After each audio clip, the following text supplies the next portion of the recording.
दोस्तों पहले आप यह कहानी देखिए। अगर आपको यह कहानी पसंद आए तो बाद में आप वीडियो को लाइक करें और चैनल को सब्सक्राइब करें। इंसान जिसमें इंसानियत ना हो। एक बार एक बहुत खूबसूरत जंगल हुआ करता था। उस जंगल का राजा एक शेर था। वो जंगल के हर जानवर को अपने बच्चों की तरह ही देखता था और इसी तरह सभी जानवर एक साथ मिलजुल कर रहते थे।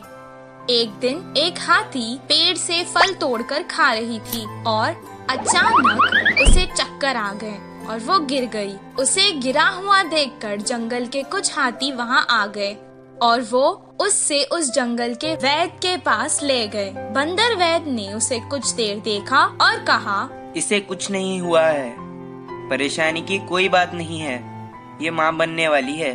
ये खुशखबरी सुनकर जंगल के सभी जानवर खुशी मनाने लगे। गधे ने हाथी से कहा, अरे वाह, अब बस आराम करना और मेरी तरह भारी चीजें मत उठाना।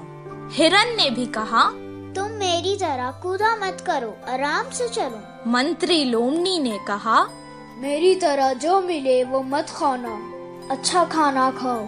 कौवे ने कहा, तुम्हें अगर कुछ भी चाहिए तो मुझे आवाज दे देना। ये सब सुनकर राजा ने कहा, हमारे हाथी मित्र की अब हम सबको ही मिलकर देखभाल करनी चाहिए। जंगल के सभी जानवरों का ये स्नेह उसकी तरफ देखकर हाथी को बहुत खुशी हुई। हर कोई उसका ख्याल रखने लगा।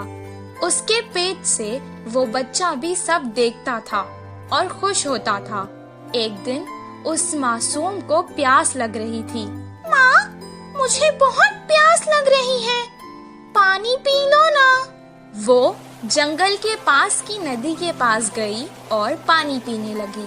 पानी पीकर वो खुश हो गई और कहने लगी, माँ, मुझे सारा जंगल दिखाओ ना, मैं देखना चाहता हूँ। तब वो धीरे धीरे चलते हुए उसे सब कुछ दिखाने लगी।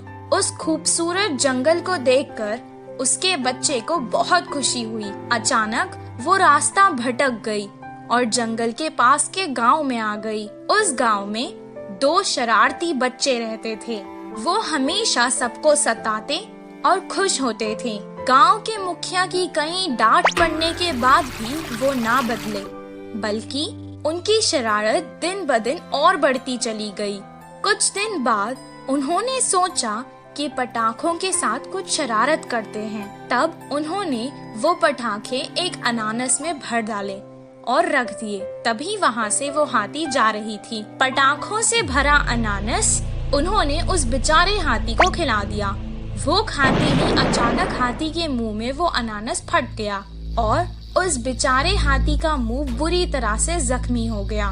वो बेचारी तड़पती हुई यहाँ वहाँ भागने लगी, लेकिन उसे ऐसे देखकर उन दोनों शरारती बच्चों को बहुत मजा आने लगा।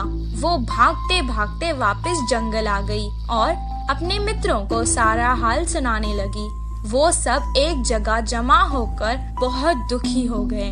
उसे सुनकर बंदर ने कहा, ये बहुत गंभीर समस्या है, इसका इलाज मेरे पास नहीं है। कुछ देर बाद हाथी का बच्चा माँ से कहने लगा, माँ, काफी देर हो चुकी है, मुझे भूख लग रही है, कुछ खाने को दो ना। बेचारी मुंह जख्मी होने के कारण ना खुद कुछ खा पा रही थी और ना अपने भूखे बच्चे को कुछ खिला पा रही थी। वो वापस नदी में गई और पानी से ही अपने बच्चे की भूख मिटाना चाहती थी। कुछ देर पानी पीने के बाद उसने अपने मासूम बच्चे से रोते हुए कहा, बेटा, मुझे माफ कर देना, मैं तुम्हें इस जालिम दुनिया में नहीं आने दूंगी। इतना कहकर उसने अपनी जान दे दी। हाथी की मृत्यु देखकर जंगल के सभी जानवर दुखी हो गए और उस घटना के बाद कभी कोई उस जंगल से बाहर नहीं गया। इस कहानी से हमें ये शिक्षा मिलती है कि जिस इंसान में इंसानियत ना हो वो